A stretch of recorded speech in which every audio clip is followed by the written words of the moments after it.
5 August ছাত্র জনতার গণ অভ্যুত্থানের পর প্রধানমন্ত্রী শেখ হাসিনা পদত্যাগ করে ছোট বোন শেখ রেহানাকে সঙ্গে নিয়ে দেশ ছেড়ে ভারতে আশ্রয় নেন।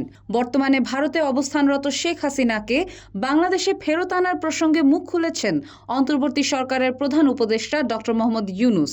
ভয়েস অফ আমেরিকার সঙ্গে এক সাক্ষাৎকারে তিনি জানান, শেখ হাসিনাকে ফেরানোর বিষয়টি আইনগত প্রক্রিয়ায় সম্পন্ন হবে। 8 আগস্ট ডক্টর ইউনূস প্রধান উপদেষ্টা হিসেবে দায়িত্ব গ্রহণের পর ভারত বাংলাদেশ সম্পর্কের টানাপোড়েন স্পষ্ট হয়েছে।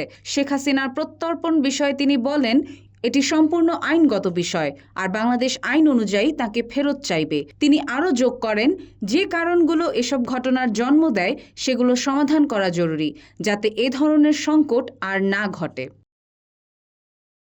ডক্টর ইউনূস তরুণদের ভবিষ্যৎ গড়ার দায়িত্ব দেওয়ার আহ্বান জানিয়ে বলেন, তরুণদের হাতে দেশের নেতৃত্ব দেওয়া উচিত, তারাই নিজেদের ভবিষ্যৎ গড়বে।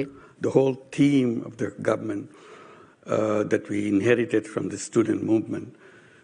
গণ অভ্যুত্থানের সময় পুলিশ এবং নিরাপত্তা বাহিনীর ভূমিকা প্রসঙ্গে তিনি উল্লেখ করেন, পুলিশের প্রতি জনগণের নেতিবাচক মনোভাবের কারণে আইন শৃঙ্খলা রক্ষায় সেনাবাহিনীকে সাময়িকভাবে ম্যাজিস্ট্রেসি ক্ষমতা দেওয়া হয়েছে।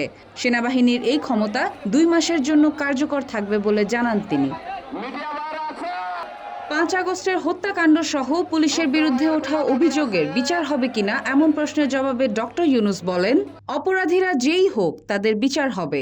ন্যায় বিচার নিশ্চিত না করলে আইনের শাসন প্রতিষ্ঠা করা সম্ভব হবে না। সংবিধান সংশোধনের বিষয়ে তিনি বলেন, আগের সরকার সব ধ্বংস করে দিয়ে গেছে, সেখান থেকে পুনর্জাগরণ করতে হবে। এর জন্য প্রতিটি ক্ষেত্রে আমরা কমিশন গঠন করেছি। 6টি করা হয়েছে, তার মধ্যে একটি সংবিধান নিয়ে। আরও কমিশন আছে। বর্তমান সরকারের মূল লক্ষ্য সংস্কারের পর নির্বাচন দেওয়া এবং নির্বাচিত প্রতিনিধিদের হাতে ক্ষমতা হস্তান্তর করা হবে। Once the reform agenda is done, then we go for the election and have the new government come in. Desk report, daily Bangladesh.